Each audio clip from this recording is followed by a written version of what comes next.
Hablando entre Mujeres, una iniciativa de la Mesa Nacional de Mujeres Negras, Afrocolombianas, Raizales y Palenqueras en el marco del Día Internacional de la Mujer 2024. Hoy la entrevista tenemos, como siempre, una invitada muy especial. Buenas noches, Marta. Buenas noches, Adriana. Buenas noches, Licenia. Adriana, buenas noches nuevamente y agradecerle la invitación, que haya aceptado la invitación. Y bueno, me gustaría conocer mucho sobre usted porque sabemos que es una mujer que tiene muchas historias para contarle a toda la comunidad. Gracias Marta y Licenia y a la Mesa de Mujeres Negras, Raizales, Afrodescendientes, Palenqueras, las mujeres afrodiaspóricas, digo yo con mucho respeto porque de ustedes he aprendido y reaprendido el valor a la dignidad y a sentir lo que mis mayoras también me han enseñado, el cuerpo como territorio y ese cuerpo racializado y los territorios también en clave de justicia.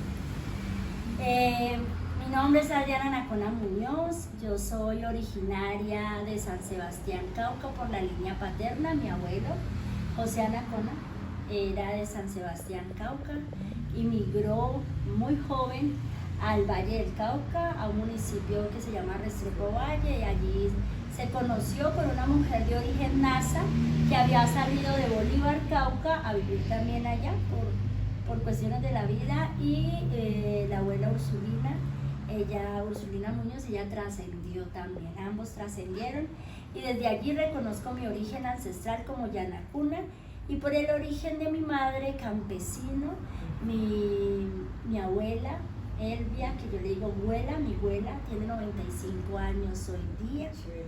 Mi madre recién cumplió 68, Eva, y mi abuela es una mujer afro del Agua, Valle, mujer que creció en un contexto muy difícil, lo quiero referir aquí porque es una de las personas que me ha enseñado a hacer.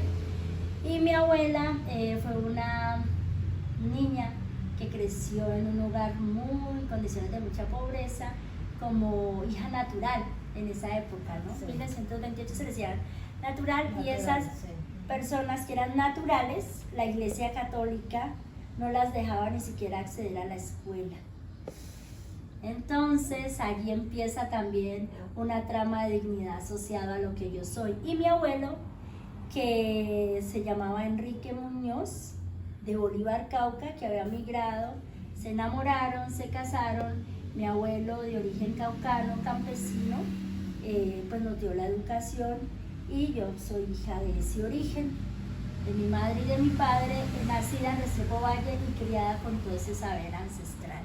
La académica empieza en 1994, cuando uno de mis mayores referentes trasciende, que fue mi tío Jesús Enrique Muñoz, el hijo menor de mis abuelos maternos, quien me dijo que había que estudiar, ¿no? Para no depender de ningún hombre, ni depender de él, sino depender de nosotras, las mujeres, porque fuimos dos hijas con mi hermana.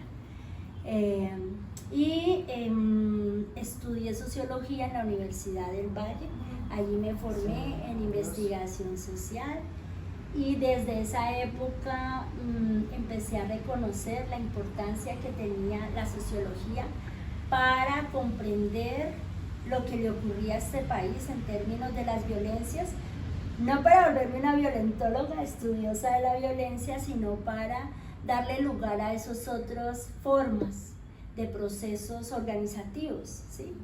Y allí empecé a leer, por ejemplo, a Falborda, aunque no me lo pusieran a leer porque no lo ponían a leer. Entonces, uno a veces solo lee lo que la universidad le trae, y en mi caso fue distinto, entonces yo traía y buscaba otra, ¿no? Y así, la experiencia laboral la empiezo en el Guainía, al lado de mujeres indígenas que todavía soy amiga de Sandra, que es del pueblo Curripaco, de la Azocrigua, de los Pinoas, son 14 pueblos indígenas en el Guainía, y allí me doy cuenta de lo importante que es fortalecer no solamente nuestras identidades, sino también los procesos asociados a la tierra, ¿sí?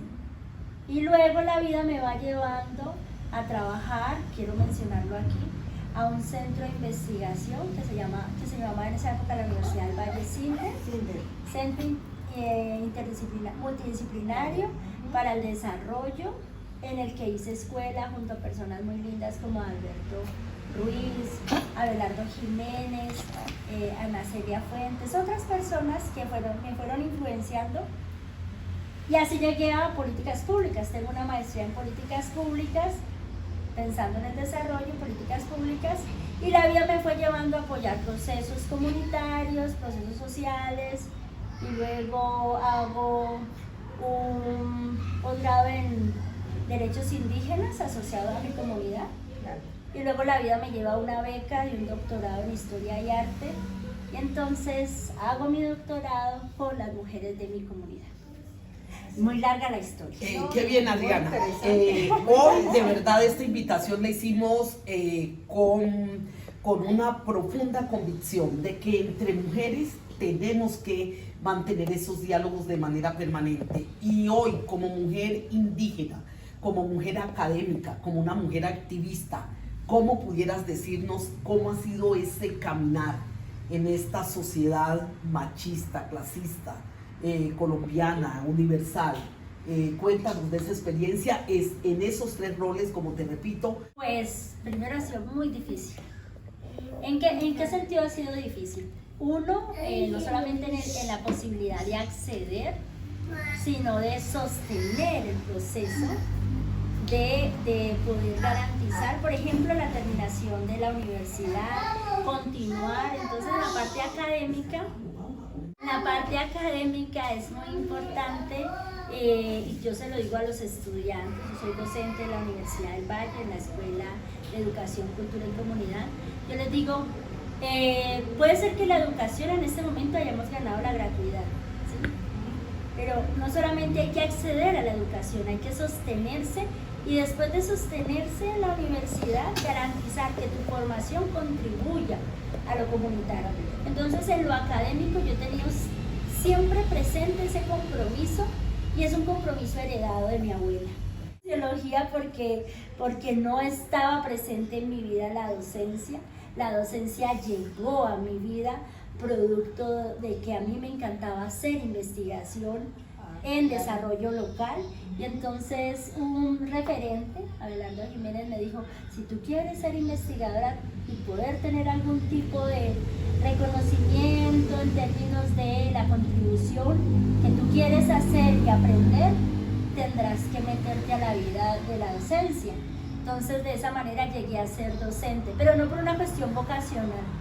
La vida me fue enseñando que quizás había vocación heredada, y teniendo en cuenta pues esa escuela. Y luego en la parte de investigación lo voy articulando.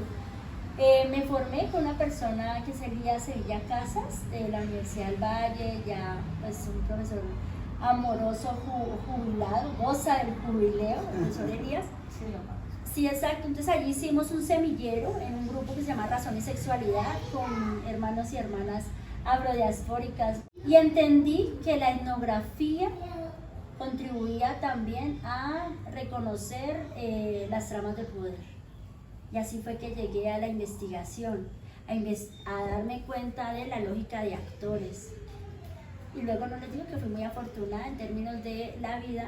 Me llevó a hacer una maestría en políticas públicas y aprender sobre los derechos de la infancia, de mujer, de jóvenes, y fui aprendiendo de derechos en la medida que iba aprendiendo de lo público, y en la medida que aprendía que dentro de lo público el actor y el sujeto comunitario, hombre o mujer, tenía un lugar importante de escucha, no de voz.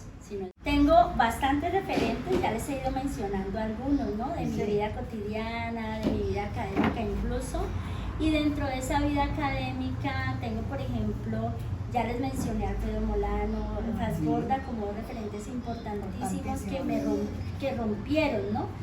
En términos de también de lo ortodoxo, pero que también me permitió entender que la teoría funcionalista en la sociología debía también ponerla en diálogo con estas otras teorías. Niklas Luhmann, que es un sociólogo bastante denso, ¿sí? Y más tarde fui encontrando otros referentes incluso vivos. Por ejemplo, aprendí del lado de Francisco Muñoz, que es el teórico de la paz imperfecta, que este año cumple en octubre, el 23 de octubre, 10 años de su trascender. Por él llegué a esa inspiración del doctorado. Hoy día hago parte del Consejo Latinoamericano de Investigación para la Paz, en donde conozco a María Teresa Muñoz, que es un referente, es una jueza digamos, que elabora elementos alrededor de la cultura de paz, que es divina. Allí está Esteban Ramos, que es también un referente sobre la paz transformadora, y así también a mujeres indígenas, ¿no? Y otras mujeres, incluso afrodiaspóricas, ¿no? Uchi Curiel, que es tan maravillosa, Yuderquis Espinosa, ¿no? Julieta Paredes, aunque haya tenido una ruptura y hay una situación que no la voy a comentar aquí con Adriana Guzmán, ambas son referentes en lo que es el feminismo comunitario, ¿ya? Está en términos de mi pueblo, María Diva Santiago, que es una mayora, Praxedes Anacona, Ana Susay Jiménez, María Olivia Palechor, y en este momento todas las 22 mujeres del tejido de mujeres indígenas de Colombia. La semana pasada trascendió nuestra hermana Jacqueline Romero Epía, de Mujeres Guayú, un referente que debería ser para todos. Y ayer, que era 3 de marzo, muchas conmemoramos la memoria de Berta Cáceres. Sí, entonces aparecieron. Y así tenemos a Mirna Cunigan, a la maestra Tarsila y a muchas otras que quizás están en los territorios y son desconocidas. Y tengo una lista enorme para decir en este espacio. Qué bien, Adriana, agradecemos de verdad muchísimo todo esta narrativa, todos estos relatos de tu vida académica y personal. Y como el tiempo es oro en estos medios donde le decimos a toda nuestra audiencia que nos sigan en nuestras redes sociales como Mesa Mujeres Afro. Para terminar, Adriana, esta entrevista, quisieras mandarle un mensaje a todas las mujeres en ese Día Internacional de la Mujer que ya próximamente lo conmemoramos. Quiero honrar la memoria de nuestras abuelas y ancestras que trascendieron, pero también de las que están aquí presentes en esta posibilidad de diálogo, que algunos lo ven como teoría, ¿no? Intercultural, pero yo creo que la iniciativa que tiene la Mesa de Mujeres Negras, Afrodiaspóricas, que les digo yo, respetuando su autorreconocimiento, es que no nos sigamos viendo por sectores, que podernos juntar, vernos a los ojos. A mí me cuesta mucho mirar la cámara porque allí no veo a nadie, las veo es a ustedes. Y yo creo que necesitamos más espacios de vernos, de reconocernos y de respetarnos y de reconocer también los racismos, los clasismos, los sesgos y los prejuicios que tenemos entre nosotras. Es muy difícil tramitarlo, pero yo creo que si nos juntamos con las mujeres trans, que además son hermanas de procesos, con hermanas campesinas, hermanas firmantes de la paz, hermanas que de pronto no conocen y no han tenido la posibilidad como nosotras de estar en la academia, pero que tienen una vida que contar, como es una necesidad, es una urgencia. Sí. Y propiciar este espacio como conversas me parece que es importante, sin esas jerarquías tan abrumadoras que a veces nos imponen los movimientos sociales de los que nosotros hacemos parte, o los lugares académicos o de poder institucional de los que gozamos y tenemos algunas. Eso es. Gracias, Adriana. Gracias. Como Mesa Nacional de Mujeres Negras, de verdad te tenemos que decir nuevamente gracias. Es un mensaje muy potente para todas las mujeres el que acabas de enviar, y deseamos de verdad que este camino que emprendiste hace tantos años como académica, como activista y defensora de tus raíces se preserve. Muchísimas gracias y nos vemos en nuestra próxima entrevista. Gracias, muchas gracias. Yucapa Chuquita, Adriana Nacona Muñoz, Guarmi Yanacuna.